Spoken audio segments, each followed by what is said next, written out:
ഒരാൾക്ക് നമ്മുടെ സഹായം ആവശ്യമുണ്ടെന്ന് തോന്നുന്ന സമയത്താ അയാളെ സഹായിക്കേണ്ടത്. ഗീത ഇപ്പോ അത്ര ഒരു പ്രതിസന്ധി ഘട്ടത്തില്ല.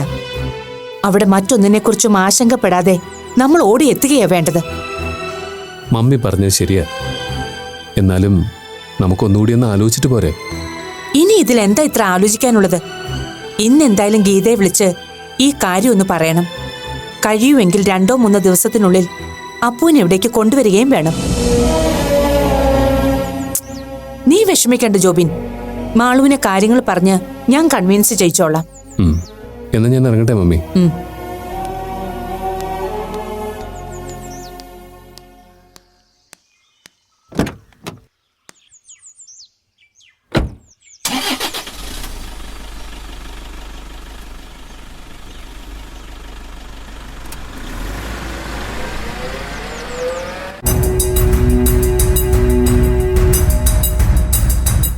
ഞാൻ അപ്പോഴേ പറഞ്ഞല്ലേ നിങ്ങളോട്, ആ ടീച്ചർ കരിങ്കാലിപ്പണി കാണിക്കുമെന്ന്.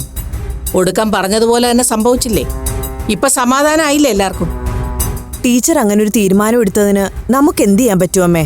അവരുടെ വീട്ടിൽ അപ്പൂനെ നിർത്താൻ പറ്റില്ലെന്ന് നമുക്കങ്ങനെ കട്ടായം പറയാൻ പറ്റുമോ?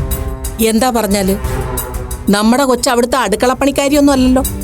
അവളെ മാന്യമായിട്ട് കല്യാണം കഴിച്ചു കൊടുത്തത് അവരുടെ മോന്. അവന്റെ ഭാര്യയായി ആ വീട്ടിൽ അവൾ താമസിക്കുന്നിടത്തോളം കാലം മാളുവിന്റെ ഇഷ്ടാനിഷ്ടങ്ങൾ കൂടി നോക്കേണ്ട ഉത്തരവാദിത്തം ടീച്ചറിന് മോനും ഉണ്ട്. എന്താ മുരളി, ഞാൻ പറഞ്ഞ ശരിയല്ലേ? അമ്മ പറഞ്ഞത് ന്യായമുള്ള കാര്യം തന്നെയാ. പക്ഷെ അപ്പുനെ ആ വീട്ടിലേക്ക് കൊണ്ടുവരുന്നതിനോട് ഒരു പരിധിക്കപ്പുറം മാളുവിനെ എതിർപ്പ് പ്രകടിപ്പിക്കാനാവില്ലല്ലോ. എന്തുകൊണ്ട് പറ്റില്ല? ഗീതയെ സഹായിക്കണമെന്നുണ്ടെങ്കിൽ ടീച്ചർക്ക് വേറെ എന്തെല്ലാം വഴികളുണ്ട്. ഒന്നുകിൽ കാശ് കൊടുത്ത് അപ്പുവിന്റെ കാര്യങ്ങൾ നോക്കാൻ ഒരാളെ ഏർപ്പാടാക്കണം. ഇനി അതും ബുദ്ധിമുട്ടുള്ള കാര്യമായി തോന്നുന്നെങ്കിൽ ടീച്ചർക്ക് 1-2 മാസം ഗീതയുടെ വീട്ടിൽ തങ്ങി അപ്പുവിന്റെ കാര്യങ്ങൾ അന്വേഷിക്കാമല്ലോ. അല്ലാതെ അവളെ ചുമന്ന് ആ വീട്ടിലേക്ക് തന്നെ കൊണ്ടുപോകണമെന്ന് അവർക്ക് എന്താ ഇത്ര നിർബന്ധം? ടീച്ചർ നേരത്തെ മനസ്സിലുറപ്പിച്ച കാര്യമായിരിക്കും അമ്മേ. അതല്ലേ ജോബിൻ പറഞ്ഞിട്ട് കൂടി വഴങ്ങാൻ ടീച്ചർ തയ്യാറാവാത്തത്. അതെ, അത് തന്നെയാ കാര്യം. അന്നൊരു ദിവസം നമ്മളറിയാതെ ടീച്ചർ ഗീതയെ കാണാൻ വന്നെന്ന് പറഞ്ഞില്ലേ? അത് ഈ കാര്യങ്ങളൊക്കെ തീരുമാനിക്കാൻ തന്നെ ആയിരിക്കും. അതാ നമുക്ക് മുഖം പോലും തരാതെ ടീച്ചർ അന്ന് വിദഗ്ധമായിട്ട് മുങ്ങിയത്. ദേ മുരളി, ഇതങ്ങനെ വിട്ടുകളയാൻ പാടില്ല. പണിക്കരുടെ മോൾ അവിടെ വന്ന് താമസിക്കുന്നത് നമുക്കിഷ്ടമല്ലെന്ന് കല്യാണത്തിന് മുമ്പേ നമ്മൾ അവരോട് തുറന്നു പറഞ്ഞിട്ടുള്ളതല്ലേ? എന്നിട്ട് പിന്നെ എന്തിനാ അവർ ഈ മര്യാദകൾ നമ്മളോട് കാണിക്കുന്നതെന്ന് അറിയണമല്ലോ. ഇനി കല്യാണം കഴിഞ്ഞ് ഇത്രയും നാളായതുകൊണ്ട് നമ്മൾ ഒന്നും പറയാതെ കണ്ണും പൂട്ടി ഇരിക്കുമെന്നാണെങ്കിൽ ആ ധാരണയൊന്ന് പൊളിച്ചു കൊടുക്കണമല്ലോ നമുക്ക്. അമ്മ ഇങ്ങനെ ആവേശം കൊള്ളാതെ. മാളൂനും ജോബിനും താല്പര്യമില്ലാത്ത സ്ഥിതിക്ക് ടീച്ചർ ഇതിനെപ്പറ്റി രണ്ടാമതൊന്നും ആലോചിക്കാതിരിക്കില്ലെന്നാ എനിക്ക് തോന്നുന്നത്. രണ്ടാമത് ആലോചിച്ചാലും കൊള്ളാം, മൂന്നാമത് ആലോചിച്ചാലും കൊള്ളാം. ഇനി പണിക്കരുടെ മോളെ അവിടെ കൊണ്ട് താമസിപ്പിക്കുന്നത് അത്ര നല്ലതിനല്ലെന്ന് നിങ്ങളായിട്ട് തന്നെ ടീച്ചറിനോട് നേരിട്ട് ചെന്ന് പറഞ്ഞ് മനസ്സിലാക്കുന്നതാണ് നല്ലത്. ഓപ്പറേഷൻ എന്നും പിന്നെ വിശ്രമമെന്നൊക്കെ പറഞ്ഞ് അവൾ അവിടെ കയറിക്കൂടി അതിന്റെ ദോഷങ്ങൾ അനുഭവിക്കാൻ പോകുന്നത് നമ്മുടെ കൊച്ചായിരിക്കും. പിന്നെ പോലീസ് കേസിന്റെ പൊല്ലാപ്പ് വേറെയും. ഞാൻ എന്തായാലും ടീച്ചറിനെ നേരിട്ട് കണ്ട് സംസാരിക്കാൻ തന്നെ തീരുമാനിച്ചിരിക്കുക. ഇനി അപ്പുവിനെ അവർക്ക് അവിടെ നിർത്തി ചികിത്സിച്ചേ മതിയാവെങ്കിൽ ആയിക്കോട്ടെ. ചികിത്സ കഴിഞ്ഞ് അപ്പു അവിടുന്ന് പോകുന്നിടം വരെ ജോബിനും മാളും ഇവിടെ വന്ന് നിൽക്കട്ടെ. അങ്ങനെയാകാമല്ലോ. ആ, അതൊരു നല്ല തീരുമാനം. എങ്കിൽ നമുക്ക് സമ്മതമാണെന്ന് പറ.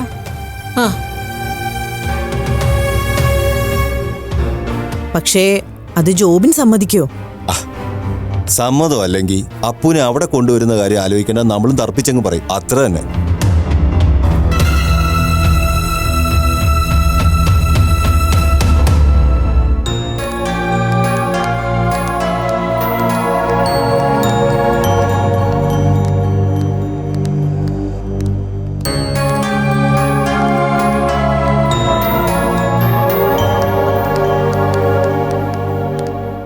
സാറ് വന്ന കാര്യം ഞാൻ അറിയിക്കാം.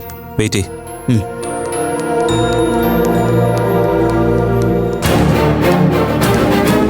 മാഡം, ആ പണിക്കരുടെ കേസിലെ ഇൻവെസ്റ്റിഗേഷൻ റിപ്പോർട്ടിൻ്റെ റഫ് കോപ്പിയാണിത്. മാഡം ഒന്ന് നോക്കിയിട്ട് ഫെയർ ഡ്രാഫ്റ്റ് എടുക്കാം. ഞാനൊന്ന് നോക്കട്ടെ.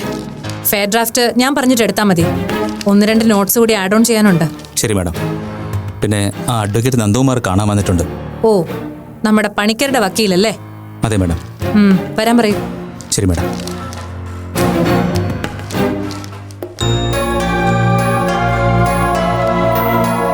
മാഡം ചെല്ലാൻ പറഞ്ഞു. ആ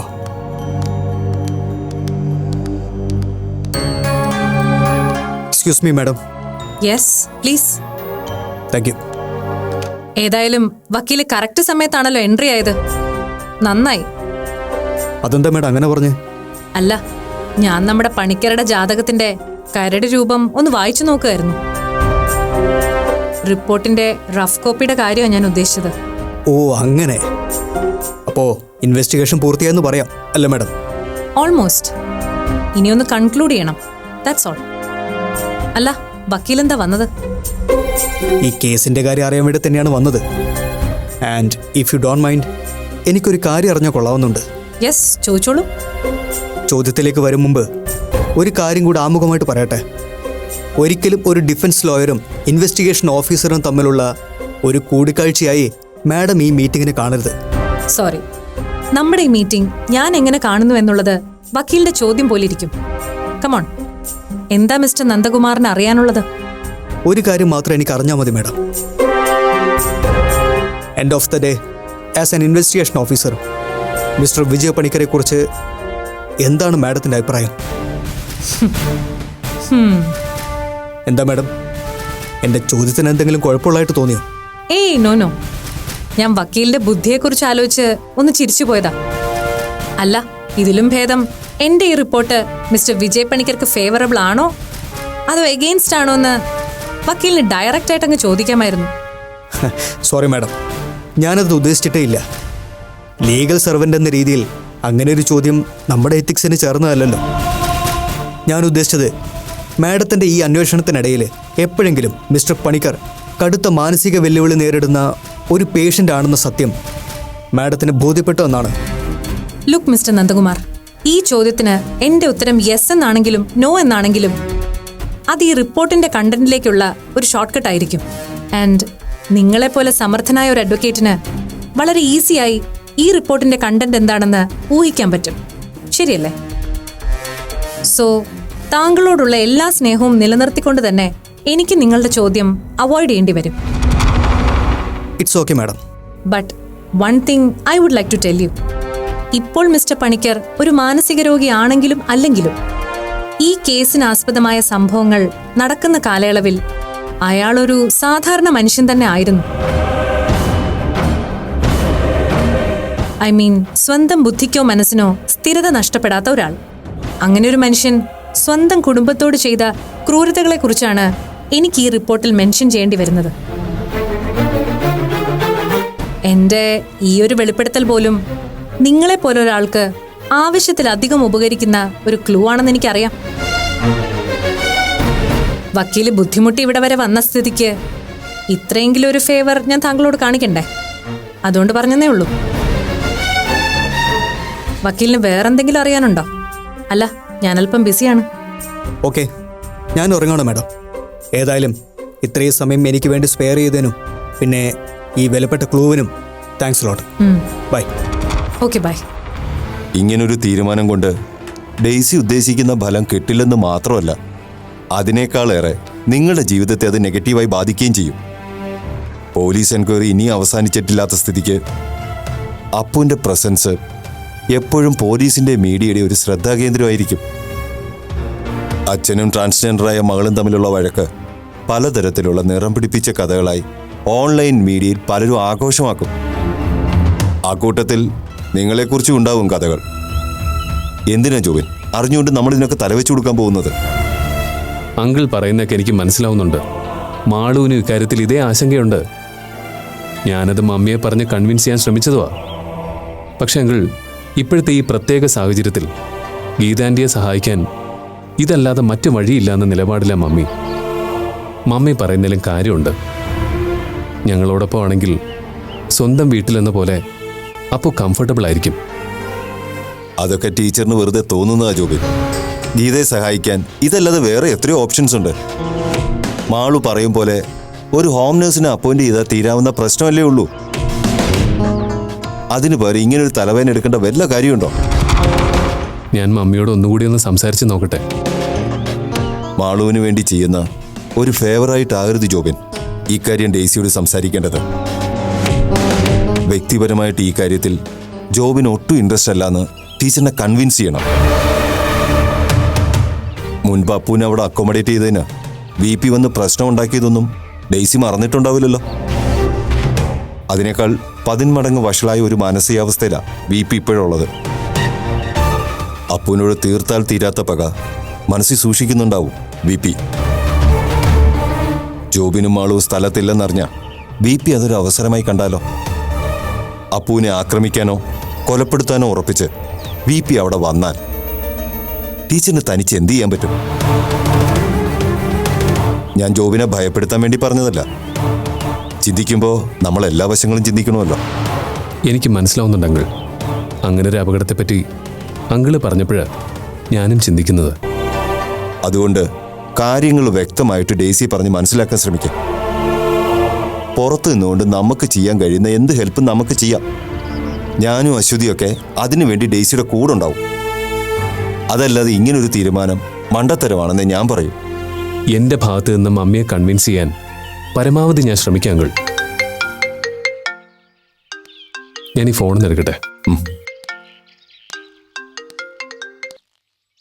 ഹലോ. ഹലോ, ഡോക്ടർ ജോബിനല്ലേ? അതെ, ആരാ സംസാരിക്കുന്നത്? ഡോക്ടർ, ഞാൻ അഡ്വക്കേറ്റ് നന്ദകുമാർ.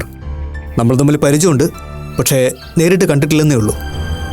അപ്പു പറഞ്ഞ് എനിക്ക് ഡോക്ടറെ നന്നായിട്ടറിയാം. ഓക്കെ, എനിക്കിപ്പോൾ മനസ്സിലായി. അപ്പവും താങ്കളെ പറ്റി ഡീറ്റെയിൽഡ് ആയിട്ട് എന്നോട് പറഞ്ഞിട്ടുണ്ട്. ഡോക്ടർ, ഞാനിപ്പോൾ വിളിച്ചത് എനിക്ക് ഡോക്ടറുടെ സഹായം ആവശ്യമുണ്ട്. പറഞ്ഞോളൂ സർ, എന്താ കാര്യം? നമ്മുടെ വിജയ പണിക്കരുടെ കാര്യത്തിന് വേണ്ടിയാണ് എനിക്ക് താങ്കളുടെ സഹായം വേണ്ടത്. കാര്യം എന്താണെന്ന് നമുക്ക് നേരിൽ സംസാരിക്കാം. ഓക്കെ. ഡോക്ടർ വൈകിട്ട് ഫ്രീ ആയിരിക്കോ? ഒരു 5 മണി കഴിഞ്ഞ്? അതെല്ലോ, ഞാൻ ഫ്രീയാ. എങ്കിൽ നമുക്ക് പുറത്ത് എവിടെയെങ്കിലും വെച്ച് കാണാം, ഡീറ്റെയിലായി സംസാരിക്കാം. ഞാൻ വിളിച്ചോളാം ഡോക്ടറെ. ശരി, അങ്ങനെ ആവട്ടെ. ഓക്കെ. അഡ്വക്കേറ്റ് നന്ദകുമാർ എന്നൊരാളാ, അപ്പുവിൻ്റെ ഫ്രണ്ടാ. ഇപ്പോൾ ഈ വിജയങ്ങളുടെ കേസ് കൈകാര്യം ചെയ്യുന്നത് ഈ നന്ദകുമാറാ. എന്തിനാ അയാൾ വിളിച്ചത്? എന്നെ ഒന്ന് നേരിൽ കാണണമെന്ന്. അയാൾക്ക് എന്നിൽ നിന്ന് എന്തോ ഒരു ഹെൽപ്പ് വേണമെന്ന്. എന്തായാലും ആളെ ഞാനൊന്ന് നേരിൽ കാണട്ടെ.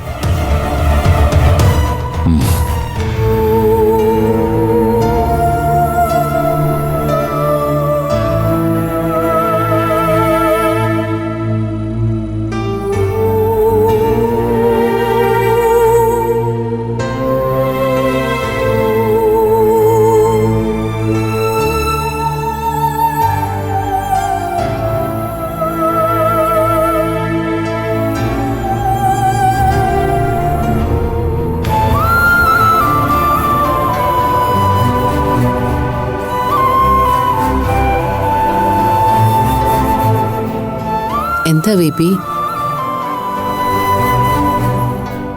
ഒന്നുമില്ല.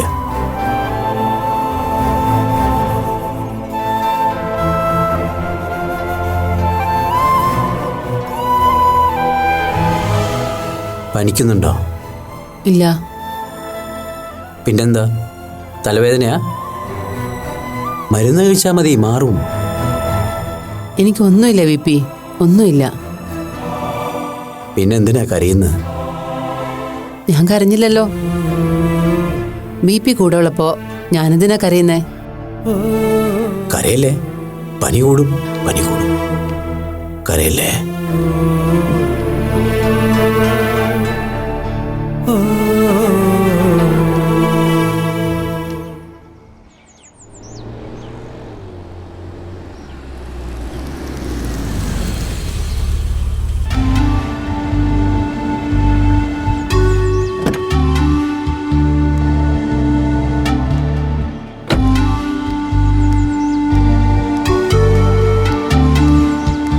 Hello sir, doctor Jobin.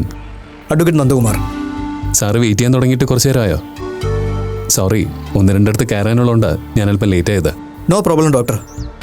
തിരക്കിനിടയിൽ ഡോക്ടർ എനിക്ക് വേണ്ടി അല്പസമയം സ്പെയർ ചെയ്യാൻ സംഭവിച്ചതിന് ഞാനാണ് താങ്ക്സ് പറയേണ്ടത്. സത്യത്തിൽ നമ്മൾ തമ്മിൽ ആദ്യമായിട്ട് കാണുകയാണെന്ന ഫീലൊന്നും എനിക്കില്ല കേട്ടോ. അപ്പു പറഞ്ഞ് എനിക്ക് ഡോക്ടർ അത്രയ്ക്ക് പരിചയമാണ്. എൻ്റെ കാര്യം ഏതാണ്ട് അതുപോലെ തന്നെയാ. അല്ല, സാറെന്തിനാ കാണണമെന്ന് പറഞ്ഞേ? യെസ്, നമുക്ക് കാര്യത്തിലേക്ക് വരാം. ഹ്യൂമൻ റൈറ്റ് കമ്മീഷന്റെ നിർദ്ദേശപ്രകാരം നമ്മുടെ വിജയ പണിക്കർ സാറിനെതിരെ നടക്കുന്ന പോലീസ് എൻക്വയറിയെക്കുറിച്ച് ഡോക്ടർ അറിഞ്ഞിരിക്കുമല്ലോ. യെസ്, അതുമായി ബന്ധപ്പെട്ട് ഒരു ലേഡി ഓഫീസർ എൻ്റെ വീട്ടിൽ വന്നിരുന്നു. മാളവികയിൽ നിന്ന് എന്തൊക്കെയോ അറിയാൻ വേണ്ടിയിട്ട്. CI ഹരിപ്രിയ. സത്യത്തിൽ ആ ഓഫീസർക്കെതിരെ ഞാനൊരു പരാതി കൊടുക്കണമെന്ന് വിചാരിച്ചതാ. എന്തുപറ്റി? വിവരങ്ങൾ അറിയാൻ വേണ്ടി എന്ന് പറഞ്ഞ് വീട്ടിൽ വന്നിട്ട് അവരുടെ വക ഒരു ഷോ ഓഫ് ആയിരുന്നു. മമ്മിയോടും മാളുവിനോടൊക്കെ ഒരുമാതിരി പ്രതികളെ ചോദ്യം ചെയ്യും പോലെയാണ് അത്രേ പെരുമാറിയത്. ആ, അവരത്ര ഓവർ സ്മാർട്ടാണ്. ആള് ഭയങ്കര സ്ട്രെയിറ്റ് ആണ്. പിന്നെ സ്വയം താനൊരു ബുദ്ധിരാക്ഷസയാണെന്നുള്ള വിചാരവും. ഡിപ്പാർട്ട്മെന്റിൽ അത്യാവശ്യം വിശ്വസ്തതയും ആക്സെപ്റ്റൻസും ഒക്കെയുള്ള ഓഫീസറാണ് CI ഹരിപ്രിയ. അതുകൊണ്ടാണല്ലോ ഇത്തരം ഒരു കേസിന്റെ ഇൻവെസ്റ്റിഗേഷൻ ചാർജ് ഇവരെ തന്നെ ഏൽപ്പിച്ചത്. ആ, ഞാൻ ഇനി മാറ്ററിലേക്ക് വരാം. ചില പോലീസ് സുഹൃത്തുക്കളിൽ നിന്ന് കിട്ടിയ ഇൻഫർമേഷൻ വെച്ച് നോക്കുമ്പോൾ ഹരിപ്രിയയുടെ അന്വേഷണം ഏതാണ്ട് ലാസ്റ്റ് ലാപ്പിലാണെന്നാണ് അറിയാൻ കഴിഞ്ഞത്. മിക്കവാറും ഒരാഴ്ചക്കുള്ളിൽ അന്വേഷണം പൂർത്തിയാക്കി ഫയൽ DGPക്ക് നൽകും. ഞാൻ മനസ്സിലാക്കിയെടുത്തോളം പോലീസ് കോടതിക്ക് മുമ്പാകെ സമർപ്പിക്കുന്ന ആ റിപ്പോർട്ട് പണിക്കർ സാറിനെതിരായിരിക്കും. അങ്ങനെ വന്ന really it will be A tough time for VP. വിജയങ്ങളിനെതിരെ എന്തെങ്കിലും നടപടി? അറസ്റ്റ് ഉൾപ്പെടെ എന്ത് നടപടിയും ഉണ്ടാവാം. അങ്ങനെ അറസ്റ്റ് നടന്ന ഇത്തരമൊരു കേസിൻ്റെ സ്വഭാവം വെച്ച് നോക്കുമ്പോൾ ബെയിലിനുള്ള സാധ്യത പോലും വളരെ റെയറാണ്. ഫർദർ ഇൻവെസ്റ്റിഗേഷന് വേണ്ടി കോടതിക്ക് പ്രതിയെ റിമാൻഡിൽ വിടാം. സർ, വിജയങ്ങളുടെ ഇപ്പോഴത്തെ അവസ്ഥ വെച്ച് നോക്കുമ്പോൾ പോലീസ് കസ്റ്റഡി എന്നൊക്കെ പറയുന്നത് വളരെ ക്രൂഷ്യലായിരിക്കും. എങ്ങനെയെങ്കിലും ആ സിറ്റുവേഷൻ ബ്ലോക്ക് ചെയ്യാനായില്ലെങ്കിൽ... യെസ്, എനിക്കറിയാം ഡോക്ടർ. ഈ സിറ്റുവേഷനിൽ ഒരു പോലീസ് കസ്റ്റഡിയോ വിചാരണ തടവോ നേരിടേണ്ടി വന്ന അത് പണിക്കർ സാറിനെയും ഫാമിലിയെയും എല്ലാ അർത്ഥത്തിലും തകർത്ത് കളയും. ഇപ്പം തന്നെ ആ ഫാമിലിയുടെ അവസ്ഥ ഡോക്ടർക്ക് ഊഹിക്കാവുന്നതല്ലേ ഉള്ളൂ. അതെ സർ, അപ്പുവും ഗീതാൻ്റെയൊക്കെ വല്ലാത്തൊരു ട്രോമയില്ല. ശാരീരികമായ അപ്പുവിൻ്റെ അവസ്ഥയും അത്ര നല്ല കണ്ടീഷനിലല്ലല്ലോ. അറിയാം. പണിക്കർ സാറിൻ്റെ കസ്റ്റഡി ഒഴിവാക്കാൻ എനിക്ക് ഡോക്ടറിൻ്റെ ഒരു ഹെൽപ്പ് വേണ്ടി വരും. അതിനാണ് ഞാൻ ജോബിനോട് നേരിൽ കാണണമെന്ന് പറഞ്ഞത്. പറയൂ സർ, എന്നെ കൊണ്ട് കഴിയുന്ന എന്ത് ഹെൽപ്പും ചെയ്യാൻ എനിക്ക് സന്തോഷമേ ഉള്ളൂ. എങ്ങനെയും വിജയങ്ങളുടെ അറസ്റ്റും കസ്റ്റഡിയും ഒഴിവാക്കി കിട്ടണം നമുക്ക്. അതിന് സാധ്യമായ എല്ലാ വഴികളും ഞാൻ നോക്കുന്നുണ്ട് ജോബിൻ. നിങ്ങളുടെ സഹായം ആവശ്യപ്പെടുന്നതും അത്തരമൊരു നീക്കത്തിന് വേണ്ടിയാണ്. പറയൂ സർ, ഞാൻ എന്താ ചെയ്യേണ്ടത്? സംഗതി അല്പം റിസ്ക്കാണ്. No problem sir. ഈ ഒരു കാര്യത്തിന് വേണ്ടി എന്ത് റിസ്ക് എടുക്കാനും ഞാൻ തയ്യാറാ. പറഞ്ഞോളൂ.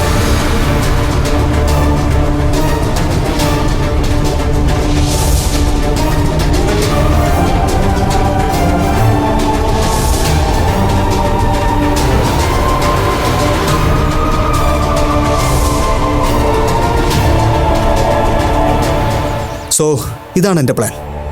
പക്ഷേ കോടതിയിൽ നമ്മുടെ ഈ ആർഗ്യുമെൻ്റ് സ്റ്റാൻഡ് ചെയ്യണമെങ്കിൽ അതിന് സപ്പോർട്ട് ചെയ്യുന്ന ഒരു സ്ട്രോങ് എവിഡൻസ് നമുക്ക് പ്രൊഡ്യൂസ് ചെയ്യാനുണ്ടാവണം. ജോബൻ വിചാരിച്ച ഇസ് ഇറ്റ് പോസിബിൾ? ഞങ്ങളുടെ ഹോസ്പിറ്റലിൽ ആ ഡിപ്പാർട്ട്മെന്റ് ഇല്ലാത്തതുകൊണ്ട് എനിക്ക് അങ്ങനെ ഒരാളെ ആക്സസ് ചെയ്യാൻ അത്ര എളുപ്പമല്ല. എന്നാലും ഞാൻ എൻ്റെ മാക്സിമം ട്രൈ ചെയ്യാം സർ. എൻ്റെ ചീഫുമായിട്ട് ഞാനൊന്ന് ആലോചിക്കട്ടെ. ചിലപ്പോൾ ഇക്കാര്യത്തിൽ അദ്ദേഹത്തിന് നമ്മളെ സഹായിക്കാൻ കഴിഞ്ഞേക്കും. സഹായിച്ചില്ലെങ്കിലും പിന്നീട് അത് ഉപദ്രവമായി മാറരുത്. ഐ മീൻ, അത്രയ്ക്ക് കോൺഫിഡൻഷ്യൽ ആയിട്ടാണ് നമ്മൾ മൂവ് ചെയ്യുന്നത്. മനസ്സിലായി സർ. ഡോക്ടർ ചെറിയാൻ സാറിനെ നമുക്ക് വിശ്വസിക്കാം. Okay, go head Joban. ചീഫുമായി സംസാരിച്ച് കഴിഞ്ഞിട്ട് എന്നെ ഒന്ന് അപ്ഡേറ്റ് ചെയ്താൽ മതി. ഷുവർ. One more thing. തൽക്കാലം ഇതൊന്നും അപ്പുവിനോട് പോലും ഷെയർ ചെയ്യേണ്ട കേട്ടോ. Okay okay sir.